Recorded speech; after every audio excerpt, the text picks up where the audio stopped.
So it's now my immense pleasure to be able to introduce two of the greatest heroes of my life.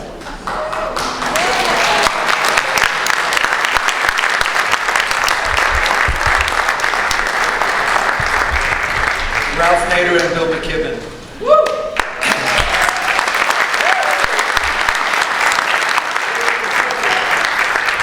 And I do so while apologizing. We will only have it with us for an hour, but we're grateful for the hour. No two people have made a greater mark or been a greater inspiration to public action against environmental and social catastrophe, or been as tireless in their quests. Each of them will speak for 20 minutes or so in turn, and then we'll take questions before they have to leave. So the questions will come from this mic over here. So if you have a question, don't line up now. Just wait until it's time for the questions. So after a toss of the coin, Ralph will go first. Ralph Nader is a man whose wisdom, power, bravery, breadth, and effectiveness have been such an inspiration to me and taught me so much for 50 years. And the rest of us too. And the rest of you too.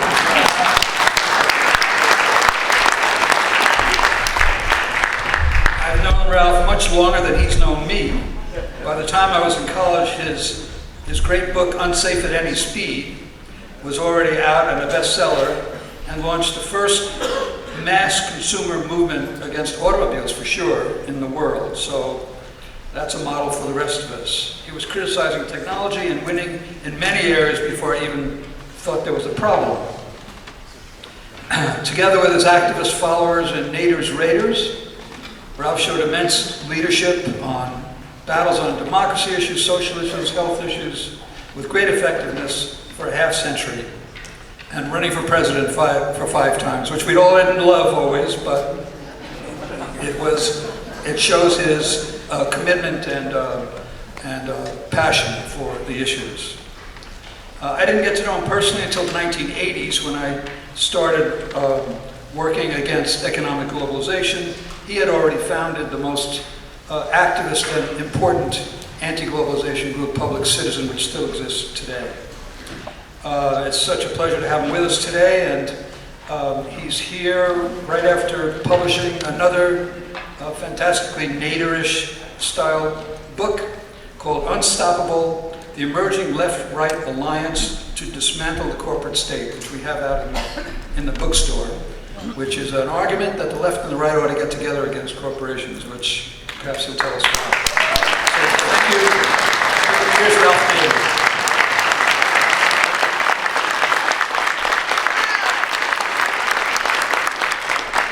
Thank you very much, Jerry, and everybody who made this happen. It takes a lot of work, a lot of detail, and I think you showed the fruits of all your labors, so it's very good. I can't but comment, did you know this is the lectern that Abraham Lincoln spoke of? No, the very lectern. It's the actual Yeah. It's the actual lectern. Yeah. And it's good to be with Bill McKibben. Nobody I know has ever gotten. People say a lot of things about Bill McKibben, like he gives more blurbs than anybody in history on books, and he educates people on climate change, and he networks. But in my book, there's nobody I ever have heard of that could get 1,300 people arrested around the White House.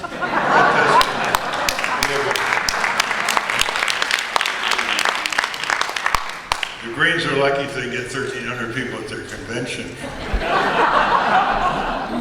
All right, I'm going to make a number of startling declarations. The first one is that in many of the areas covered in this symposium, it's easier than we think to turn them around. And one of the great assets of corporate power is the feeling by its victims that they have no power, they're discouraged or demoralized, so why even try, why even show up? And if we can overcome that by allusions to American history where very few people started major movements against slavery, women's right to vote, farmer, labor, all the populist progressive efforts, They all started with a tiny number of people. And when they prevailed, years later, there never were that many people, even at the end of the victory line. There never were more than a few thousand people. And so it behooves us to ask the question, just what does it take to start the dynamics to turn something around? Well, the first one is to learn that that's always how it happens, as Margaret Mead said. It always happens with a few people. And the second thing is that historically, when you see the various problems that were challenged, tobacco, lead, asbestos, unsafe automobiles, etc., they all follow a certain pattern. And the pattern is, first, the technology's developed and marketed, and second, the corporate promoters develop a veil of secrecy around any possible counter-scientific challenge. They ally themselves with the state in order to get subsidies and in order to make sure there aren't congressional hearings and in order to make sure the right people are in office. They engage in massive, low sensual deception. That is, they sell the products in order to reduce knocking in your engine, in order to make you concentrate better when you smoke, in order to develop psychosexual illusions when you're driving a car. The marketing is extremely clever in that way. And all this buys them time, 10 years, 15 years, 20 years. And as a result, the main area they're most concerned about is a scientific backlash. This is why they're so ferocious against the science that is so overwhelming on climate change. And so I think it's very important to draw a distinction and turn it into the public dialogue, the difference between corporate science and academic science. Corporate science is not peer-reviewed. Think Monsanto. Not peer-reviewed. It's secret, proprietary, trade secrets, whatever words they use. It's politically powerful. Monsanto's power in Washington against labeling GMO foods, for example. It's international. It is driven by narrow commercial pursuits. That is, there are technologies that can be for the people, and there are similar technologies based on similar science that can provide all kinds of trivial Me Too pharmaceuticals or trivial technologies of distraction and the like. But above all, corporate science has to crush academic science.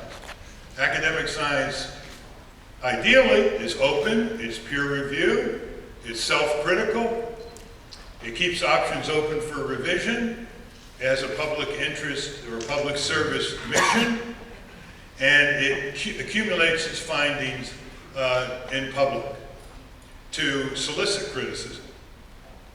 Well, guess who's winning? In our universities and colleges, corporate science is moved in. Where it isn't dominant, it co-ops, it provides consultanships, it provides research, money, sometimes endows professorships, MIT, Stanford, etc.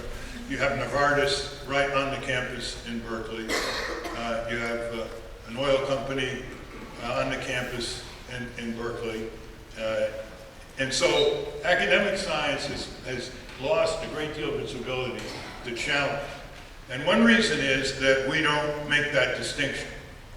We don't make that distinction between corporate science and academic science in order to develop a clarity of purpose. Because underneath all these technologies are phony science and technology and secrecy, distortion, suppression, censorship, and going after whistleblowers and the like. Having said that, my experience is that as Abraham Lincoln said, with the public sentiment, you can do anything. Without the public sentiment, you can't. Today's words are public opinion. And we have enormous consensus in this country on major redirections, including those in technology. To wit, look what happened when people started learning about lead-contaminated children and infants, and tobacco and cancer, and heart disease, and being killed in 15-mile-an-hour collisions, unsafe cars, etc. As long as you have public sentiment, all you need is less than 1% of the population organized at a level of a civic hobby, focused, say, on Congress, if that's the target. A civic hobby that is less than most hobbies in their own life. That is, it's less than a bowling league fanaticism, and certainly less than serious bird watchers. But by that I mean about 200 hours a year. And if you had 2,000 people in each congressional district pledging 200 hours a year and raising $200 a year to open up 2 offices full-time in every congressional district, and you wrap that around several redirections, you don't even have to specialize in one, and you focus it on Congress, 36 months, you win. Nothing can stop the combination of the laser beam and perceived public opinion. That is why I am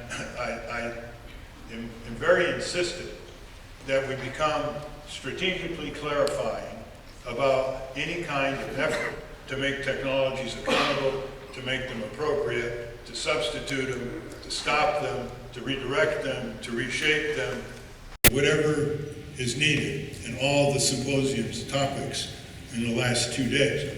Nuclear power has got to be eliminated, not shaped or temporized. GMO, with all their claims, there's no evidence that there's higher crop yields. There's no evidence that it's better nutrition. It's one of the greatest hoaxes in the 20th century. But it was sold through political power, by crushing independent research, by litigating anybody who even tried to use or obtain genetically modified seeds in a scientific laboratory to analyze it or analyze it in the field. Monsanto at work again. So any movement that tries to make technology more accountable, you can see 3 stages. This is after the technology is installed and it's increasingly perceived to be harmful in a whole variety of ways. The first is exposure. And for all you say about our generation, we live in the golden age of exposés, books, magazines, videos, and a golden age of documentaries. And that doesn't mean that they have much impact. They don't have that much impact. I think most documentaries are seen theatrically by about 50,000 people in the United States. That's considered a good turnout. Books, you know how hard it is. You get terrific books exposing one industry after another. It's lucky if they sell 10,000 copies. E-books or print books. So what you're seeing here is an atrophy of distribution and readership or viewership, even though 10 times more muckraking books come out in a year now than in the 1950s or 1960s, not to mention the documentaries. Now, why is that? They're very well done. They do appeal to human interest. They have good sound and light and good editing and vibrant examples of people in Appalachia or people in the ghettos or people trying to protect their children from getting leukemia, from toxic exposure and so on. I mean, why is that? Well, that's because it doesn't link sufficiently with the second stage, which is prescription. And yet we live in the golden age of prescription. There are more proposals. You'll hear them today and you'll hear them tomorrow. You heard them from every speaker. We're a country that has more problems than it deserves and more solutions than it applies. Or do you want any more on-the-ground proposals than converting from fossil fuel and nuclear to solar and efficiency? It's here, it's on the ground. It's no longer just someone at Rensselaer saying it. Solar panels are a major growing industry in the country. Wind power, Warren Buffett's putting billions of dollars in wind power. He doesn't tilt at windmills, you know, he makes a lot of money. And yet, you see, there's still resistance. If you go to Washington, D.C., that is fossil fuel land on Capitol Hill. And the Department of Energy, it's nuclear power land. Regardless of what's going on around the country, there are programs for solar and efficiency, but the dominant power is still fossil and nuclear. All right, so that's the second stage. The third stage is what most people who do stage 1 and stage 2 fall down on. And once I went through over 100 muckraking books that I have on my shelf, just, you know, a Sunday afternoon, and I turned to the last page. This is investigative, expose, denunciation, prescription, and I turned to the last page, and it's like, only if the public wakes up will we be able to treat this problem. End of book. Now, one problem is it's not entirely the author's fault. It's a culture's fault. We're bored by solutions. Literally. Even when you talk on a TV program or a radio program that gives you something other than a sound bark, something other than a sound bite, they're all eyes when you're talking about the abuse. And when you start talking about the solution, time's up. They're bored as a culture. We are bored with solutions. That wasn't always the case. When I was campaigning, my advisors, such as they were, when I got to the solution part, they always just say, cut it, cut it. When you cut it, here's a facility to organize people to deal with the problem. How can I cut it? Right? Okay. Stage 3 is what we've got to focus on. 1, it's easier than we think. Far easier than we think. Point 2, as long as we get public sentiment behind us, and it already is left-right on many areas. Try left-right on solar. The Koch brothers are trying to bribe legislators in southern legislatures to put a tax on solar panels because it's challenging their oil and gas industry. Guess what? They're losing. Left-right. Left-right on renewable. Left-right on energy efficiency. The problem with liberals and progressives is they can't get over the yuck factor. Yuck! Have to deal with these people? Prison reform? You have to deal with Grover Norquist? You have to deal with Newt Gingrich, who started this group Right on Crime and want to cut down on the sentences for possession, small possession of drugs? Yuck!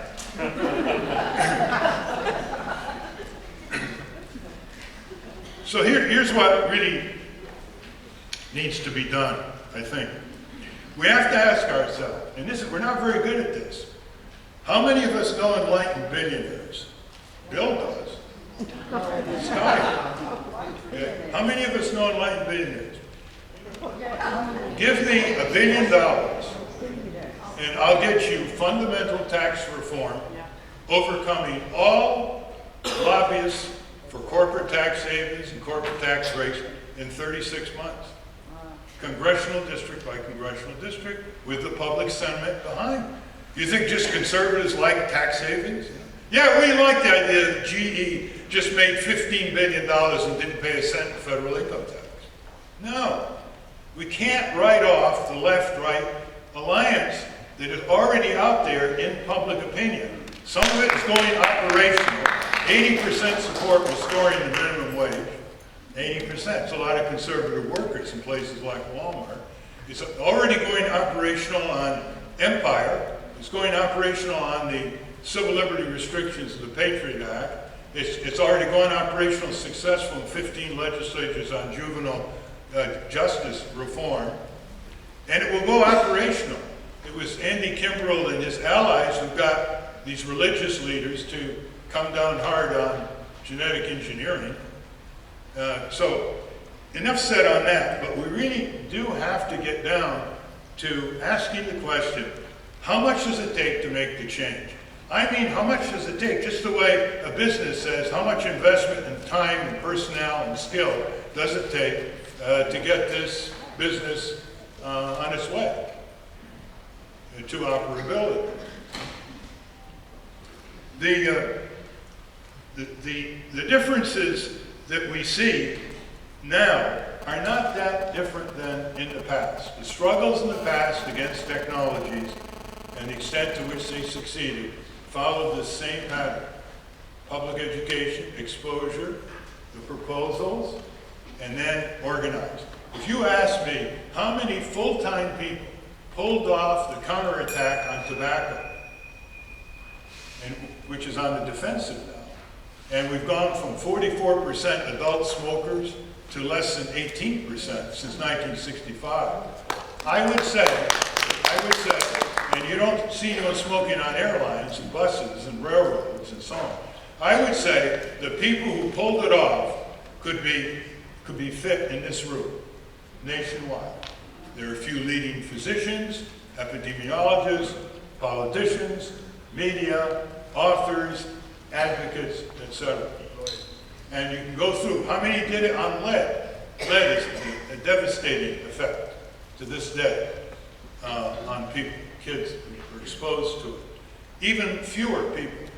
And we're talking at the end of the victory line, such as defined victory. So we ought to be very quantitative about this. How much money is it going to take? How many people? Where are they going to operate? What information are they going to be equipped with? And above all, how serious are they? We're not looking for concerned people. They're a dime a dozen. We're looking for serious people. People as serious in watching Congress as people are serious watching birds. Do I have to say, I have nothing against birdwatching. It's a wonderful hobby, but you have to admire them for their rigor up at dawn into the marshes, binoculars, pens, photos, internet relays. I got 7. How many do you have? Imagine, I got 7 senators. How many do you have?